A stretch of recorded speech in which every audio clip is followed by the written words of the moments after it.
going on, everybody? It's Steven here and welcome back to another China phone review. Today we're going to have a look at the Landvo S6. Now the Landvo S6 is a Galaxy S6 replica, clone, or however you call that, and yeah, Landvo made a lot of low budget phones. And I had two of them. One of them was really crap, the other one was actually okay. But yeah, today I want to find out if the quality of such a Landvo phone, so Landvo clone, is better than the average quality of a Chinese knockoff. Like, for instance, you can find those S6 replicas, so one-to-one replicas, at least from the design, on AliExpress for $100, $150. And this one here, yeah, it's from a brand called Landvo. You can find it for about $100 on eFox. And today I just want to find out if the quality is actually different. So, as you can see, there are black bars in this video. I'm really sorry, I got my 4K camera today. It's super awesome, but also super complicated. So in the menu, it was hidden, so actually it was set to 4 to 3, and now, yeah, the half of the video is now recorded in 4 to 3, and that's really bad. I have to apologize myself for that. It's not going to happen again, but yeah, I'm too busy to record everything again, so half of the video is in 4 to 3, and I hope it's still okay because, yeah, not the picture is important, actually the information you get on the product is important. So yeah, as always, you can find the link to eFox down below in the description. And now guys, let's get started, let's have a look at the Landvo, and yeah, let's see if it's better than the average Chinese Galaxy S6 replica. So here's a quick unboxing, and today I got a second Landvo. I'm not sure who sent it, I have to find it out, but I've now got a white version too, and we can just have a quick look here at the smartphone. And well, it looks exactly like the blue version. I think white looks also very nice. So here the sensor holes, everything looks a bit better. Home button doesn't look that good in white in my opinion. Back cover, yeah, actually feels just the same like on the blue version. Like you could, for instance, pull it off if you want to, if you heat it up. And maybe I will do that. But yeah, let's have a look at the accessories. So what you get inside of the box is first of all a charger.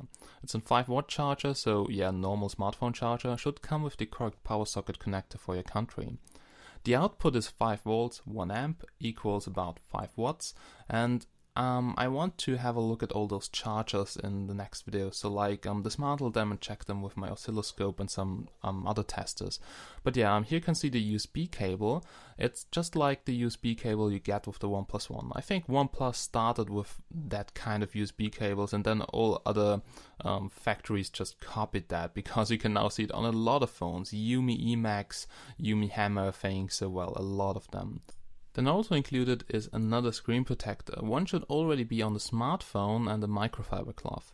And also a sticker which tells you your IMEI numbers. That's really important, because if you flash in your ROM, or at least if you try to, you could destroy your NVRAM and then you have to restore all that. Okay, so that's basically everything you can find inside of the box. So let's go and let's have a look at the smartphone. So here it is guys, the Galaxy S6 replica, aka the Landvo S6. And if you have a look at the display, then it actually looks quite okay, but the phone feels really cheap in my hands.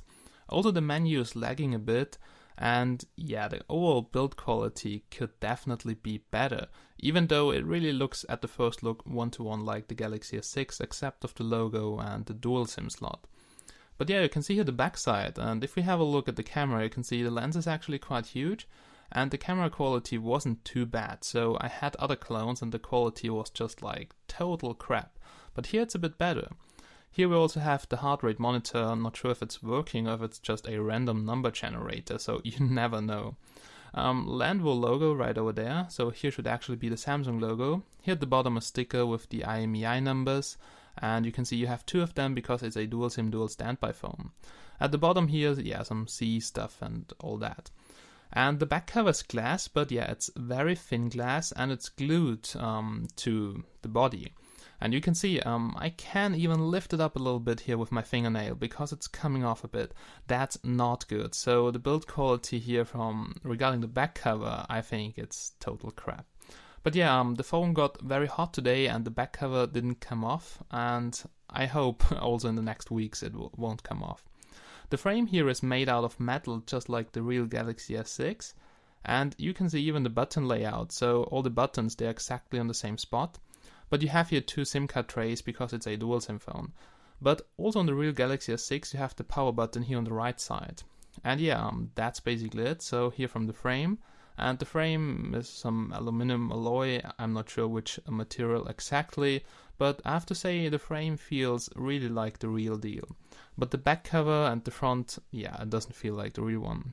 Here at the bottom we have the speaker, and yeah, that metal body gives it a bit of bass. It sounded actually not too bad. In the middle we have the micro USB port to connect the charger or something. Left from that a microphone, then the 3.5mm headphone jack to connect headphones or a headset. All in all, I'm happy with the frame, but not with the glass quality. But I like the buttons. They have improved like 100%. On the first generation of those S6 clones, the buttons were so wobbly, this was unusable. But here the buttons, they feel now good to press. At the top we have something which looks like an IR blaster, but I'm pretty sure it's not working. It wasn't working with my TV, but maybe some other people could confirm that if they have the smartphone. I will definitely keep you updated on China devices. And another hole which could be a sensor, but this is probably just fake.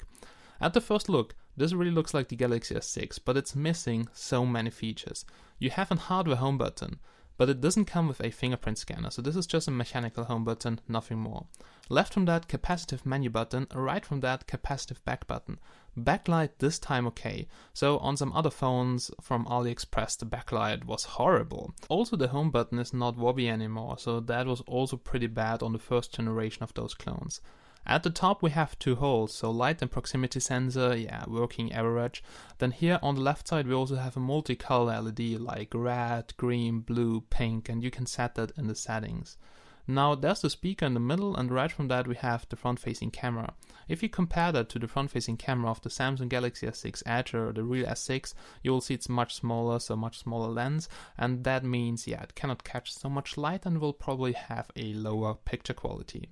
Okay guys, so let's quickly compare it to my real Galaxy S6 Edge. If you now compare the Galaxy S6 Edge here with that Galaxy S6 clone, yeah, I'm not stupid, so the Edge is different. But for instance, the backside and the top, that's exactly the same on the Galaxy S6 too, and we can now compare this. So you see the sensor size, so the whole of them is much bigger, and you don't see the LED here on the gold platinum version, also on the other versions. And you see the front facing camera is much bigger, so when you have a bigger lens you can mostly say the image quality is better if the firmware is also okay. But yeah, that's basically it here from the front side. And also the display, it's HD versus Quad HD, and yeah, there's a huge difference if you see that in real life. But let's have a look here at the back side, and you can see the camera lens here looks, yeah, very similar, but the difference here from the rear camera is really huge. Also later in this video you will see a camera comparison between both devices, and then you will see the quality difference is huge. The sensors here, they look very similar, only the LED here looks a bit different. But yeah, I think the heart rate monitor on those devices is just a random number generator, and in my opinion very useless. But the button layout is the same, so it's, yeah, like a one-to-one copy. Just here on the edge, yeah, the frame is thinner. But here at the top you have the SIM card slot at the top on the edge, but not on the normal S6. And you can see the volume rockers, they are placed exactly on the same spot. And well, yeah, that's basically it. So they look very similar, but the internals, they are completely different. We're now here on the smartphone, and yeah, now it's full screen, so 16:9. I'm very sorry for that, but the camera is so confusing. Okay, now it's the MTK 6582. It's the old chipset, so the old quad-core chipset from MTK. And yeah, it's quite laggy here with the TouchWiz theme. So for me, honestly, it's too slow.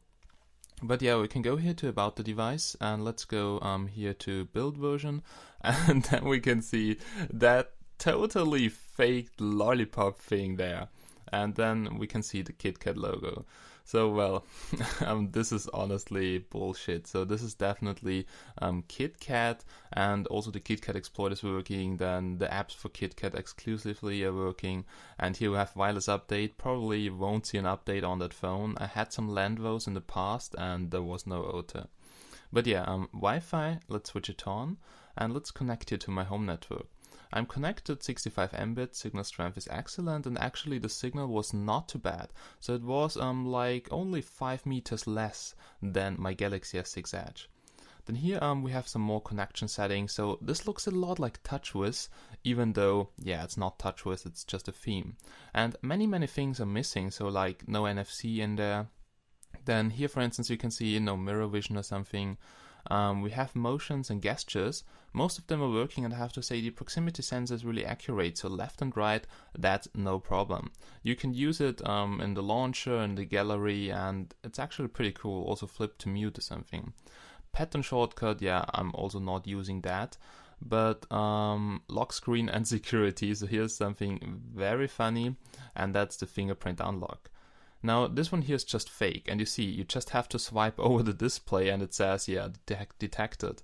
And please don't activate that feature. I locked myself once out of that phone because it never just said detected anymore, so I had to reset it over ADB. It was really a pain in the ass, but yeah, just don't do that.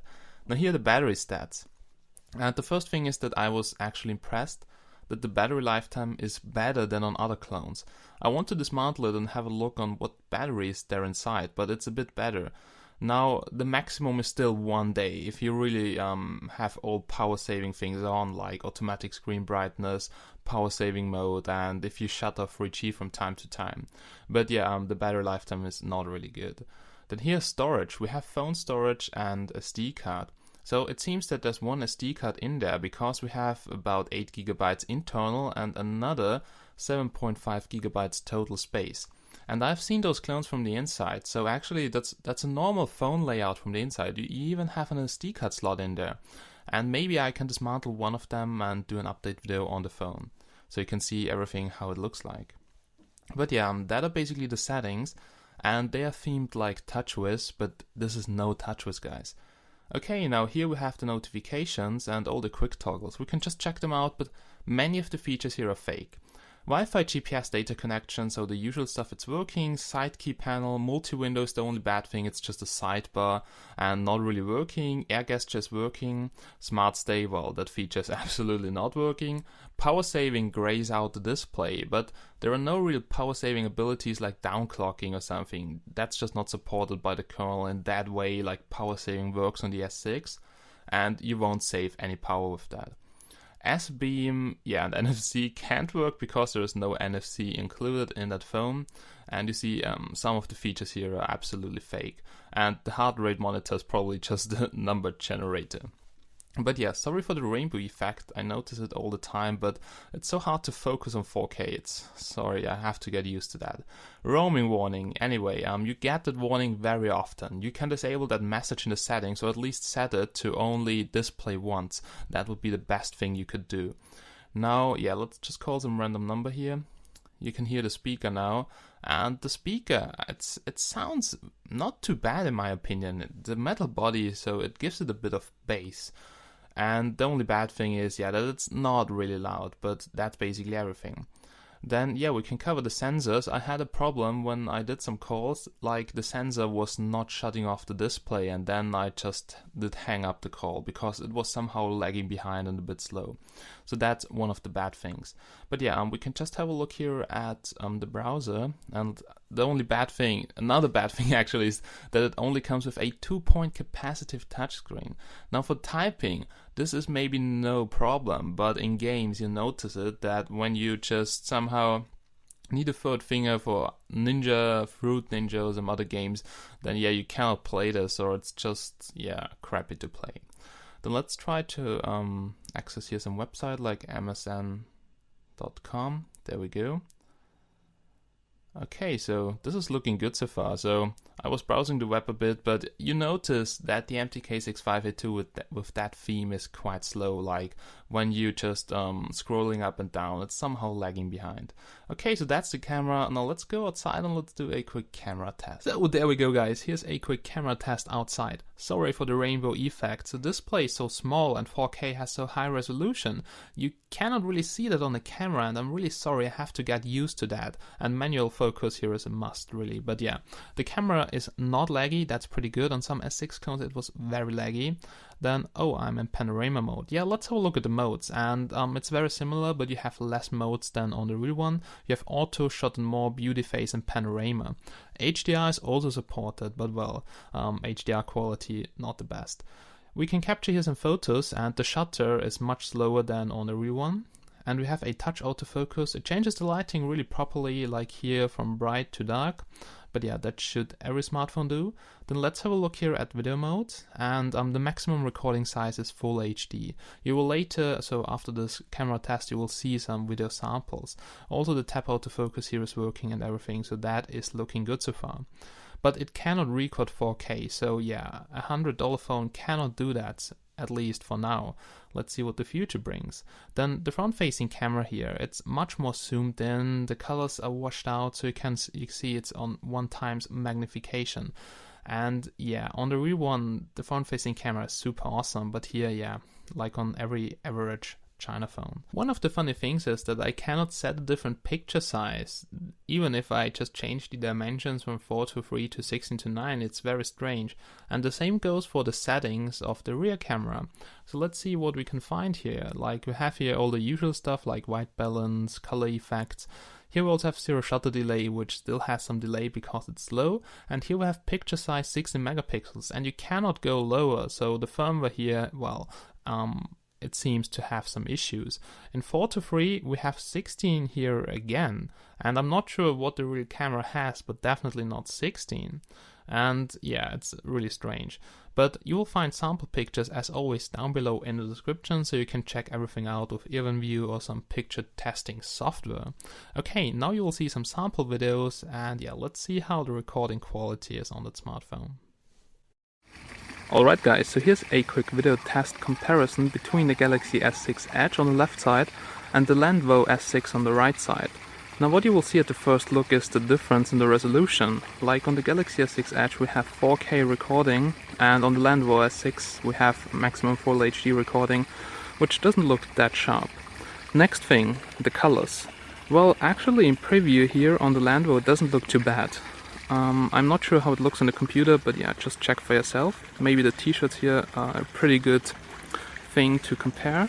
So red versus red. And just have a look at the sky. Now on the Landvo it's almost white. On the Galaxy S6 Edge, wow, that's very nice blue. So there's a huge difference from the colors. Then let's have a look at some close-ups. And also have a look at the image stabilization. Like on the Galaxy S6 Edge nothing is moving. On the Landvo it's actually very shaky. So that's my new camera, the Panasonic Lumix GH4.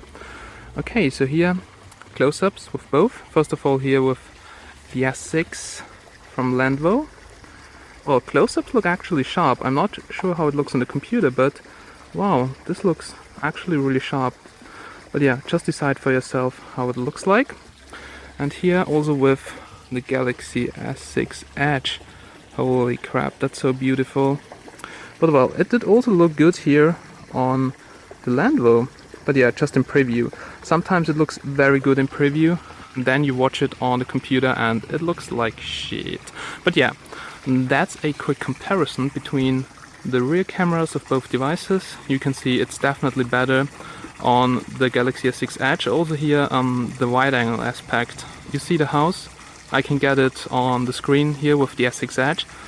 And here with the Landvo it's really zoomed in, but we're at 1x magnification, so yeah, it's not that wide angle, but except of this, the video quality actually looks quite okay. Now here's a quick front-facing camera comparison between the Galaxy S6 Edge on the left side and the Landvo S6 on the right side. Now the difference is huge. Let's get started with the wide angle aspect. Now, yeah, much more wide angle on the S6 Edge. That's really cool, so you don't have to hold it so far away from you to get yourself on the picture. Now, yeah, that's about not even a meter away from me, so 70 centimeters or something. And I get myself fully on the picture here on the S6 Edge, and on the Landvo it's a bit zoomed in. Second aspect, the colors. Now look how natural it looks here on the Galaxy S6 Edge. And just compare this to the Landvo. Also, have a look at the sun. Sunlight here looks so much better, and also the green tones here like the grass. And yeah, so that's basically it. Also the resolution, it looks now here on the display much better, but yeah, on the computer it will also look better. You will see the difference in the size in the video then. And so far the front-facing camera here on the Landvo is just really like on an average $100 to $150 smartphone from China, so it's really nothing special, and don't expect too much, but you can see it's working, and yeah, it's actually okay if you don't use it so often. Now if you have a look at the pictures here, then you will see they're not too bad for a $100 phone. I had some clones and the picture quality was really a big piece of crap, but here it looked quite decent. Still not perfect, so it lacks of sharpness on the outer borders, but I have to say, in 4:3 mode and here the close-ups, they look really good, and the aperture is 2.0, so I really didn't expect this on a $100 Landvo S6 clone, but the quality is not too bad for the price. We're now here back on the smartphone. Well, the image quality of the camera was pretty okay, video quality not that good. But yeah, let's have a look at some other things. Now, it also comes with an FM radio, but you have to have a headset for that in order to make it work because it's used as an antenna. Then here I have the Play Store. I was just downloading the MTK GPS fix, which only works currently on KitKat. And yeah, it really helps to improve the GPS and make it a bit faster, so have a look at that. I also have a tutorial for that on my channel. Now here on the second page we have eHealth. Okay, there's only the heart rate monitor, but yeah, let's try it. Let's see what numbers we can generate with that. So there we go. And it doesn't start automatically, so you have to put your finger on that thing there and then press the start button. But it detects when you remove the finger, so that's pretty good. On some other clones, yeah, it just continues measuring even though you don't have the finger on there. And then you get some random numbers. And here we get 87. Not sure if it's correct, because 87 with just sitting and talking a bit, I don't know, I'm not a doctor, but I think it's quite high. So this health application here doesn't come with all the features. That's why you have a second health application, which is then called S-Health, and that should be the real app. But yeah, you can see Google Apps included, proximity sensor recalibration, and here we have that S-Health thingy. It comes with pedometer, heart rate, and yeah, you see it looks a lot like the real one, and you can download that and just install it. Also TripAdvisor, so the trip widget is in here, but this time there is no virus or spyware included. I tested it with GData, let's see if it is working. Oh well, sorry, I have to register because I think it ran out of time, but yeah, the ROM this time is really clean and you don't have to worry about any spyware or malware on the smartphone. And yeah, Samsung apps is missing, so that's not on the phone, probably because of some copyright stuff. But yeah, Flipnote and some apps which you can also find on the Galaxy are on this copy. Okay, yeah, so basically that's everything you can find here in the menu, so all the pre-installed stuff, some Chinese apps, but they are just from the routing process. And now I would say let's just do a quick GPS test, let's do some benchmarks, and after all this you will hear my conclusion about the smartphone. But yeah, let's get the test started. Alright, as always, here's a quick LED flash test here with the camera, and I already took some pictures, but yeah, let's take another one. And there we go, guys. So let's have a look at the picture, and here it is. And you can see the LED flash is kind of weak because the distance here to the wall is about 30 centimeters, and it can't even light out everything here. So, well, if you want to take photos at night, then yeah, the LED flash is kind of useless because it's not too bright. If you're looking for some coins on the ground when it's dark, it's okay, but for real photos at night, nope. My real Galaxy S6 can light out a whole room if it's completely dark with the LED flash, and the camera is so good timed with the flash, it's just awesome. But yeah, on those phones, it's not really good. Okay guys, so there we go. As always, here comes a quick speaker and movie test here on YouTube. So that's just some random song from NCS, and I think it's Afrix Nova or something. So let's play back it and let's hear the speaker quality. Not too bad, because I had some Galaxy S5 clones and the speaker was so shitty. It's better here on this one. Somehow the metal case, I don't know, it's a bit more bass than on some other phones. Even though the clarity is not the best and the loudness, but it's okay. So I definitely had phones with a lower speaker than on this $100 phone. So it's not too bad, but yeah, on my real S6 it sounds way better. But at least, yeah, video playback working without a problem. Speaker quality is okay, could be better, but yeah, what do you expect from a $100 phone? Okay guys, so here's a quick GPS test on the Landvo S6. And yeah, let's have a look here at the GPS test application. Like, we have a accuracy of 12 feet. This stays very constant except of when you're driving very fast, so the accuracy goes up a bit, but the maximum I had also on the highway was 30 feet. Now you can see we have 10 satellites in view and we have 9 in use. Those Chinese smartphones, they don't come with so many technologies like GLONASS and other GPS types. So usually you find on cheaper Chinese smartphones something like 10 to 12 satellites, at least here in my local area in Central Europe. And yeah, we're connected to all of them, that's good. Signal could be better, so red means, yeah, pretty bad signal, then yellow is average, and green is pretty good signal, strong signal. And yeah, the maximum I've seen on a phone, that was something like 45, it was on a Meizu and on my Galaxy S6.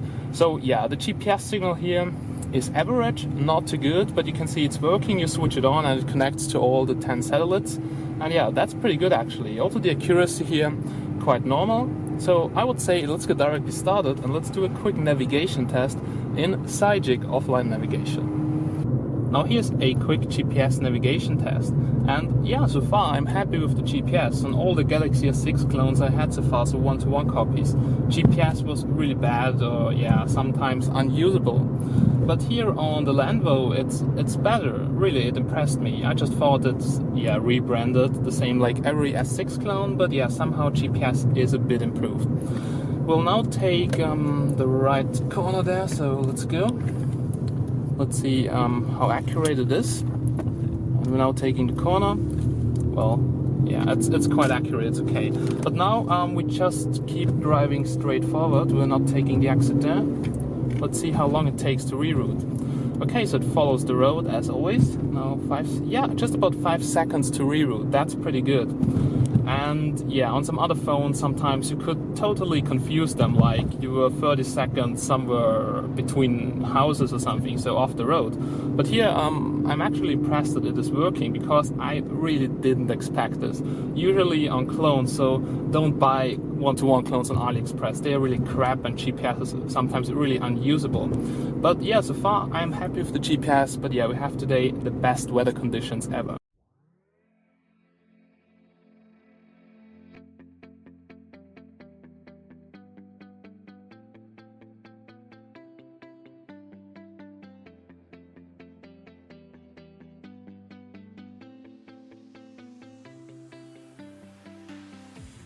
See the light inside you, brighter than the skies. Hold on, just let us escape and fly away tonight.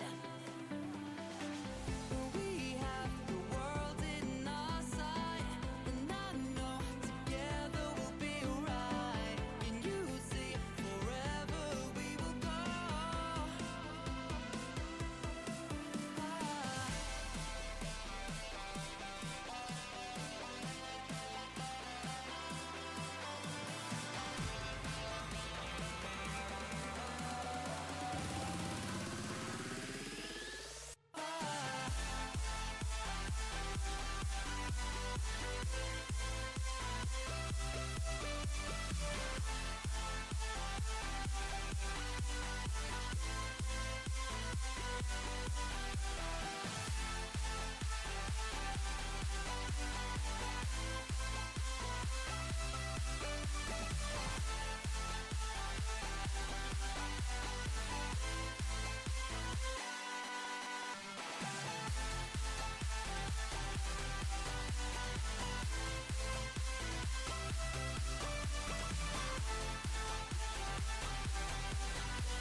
Oh yeah guys, we're now here at the end of this review, and here comes my final conclusion about the Landvo S6. This would definitely not be my top choice for a $100 phone, but let's talk about the pros and cons. Now pros, the build quality is actually quite nice, except of the back cover, which comes off just a little bit here, so there's a small gap. And yeah, except of that, the build quality is really nice, so the metal frame and everything, and that for $100. Then the camera is better than on some other clones, and also the battery lifetime has been improved. It's still not really good, so it's maximum 1 day, but on some other clones, yeah, they were just dead after 3 or 4 hours. So yeah, in the Landvo, there's definitely a better battery, or it's somehow better optimized. Now the cons, the MTK 6582 is a really old chipset. You probably shouldn't go for it anymore, because you can get the MTK 6732 now very cheap, and it's 64 bits quad core and really good. And for a bit more, you can even get the Elephone P7000 or the Ulefone B Touch, and those devices, they're really high-end devices for only €200. Even though they have a lot of flaws right now, because they are new, they are running Android 5 Lollipop, And this is absolutely not optimized. So the screen here is flickering, but for instance, the battery lifetime on this phone, I can definitely get through 2 days with that. So currently with the buggy ROM, it's 2 days, and maybe in the future even more with custom ROM. So I'm very excited. And here I also have the gold version, and it looks fabulous. I will bring you the review of this device tomorrow in the next 2 days. I don't want to rush in because it's a real hype flagship and I want to cover really everything. So stay tuned for my review. All in all, guys, thank you so much for watching. Have a nice day and bye bye.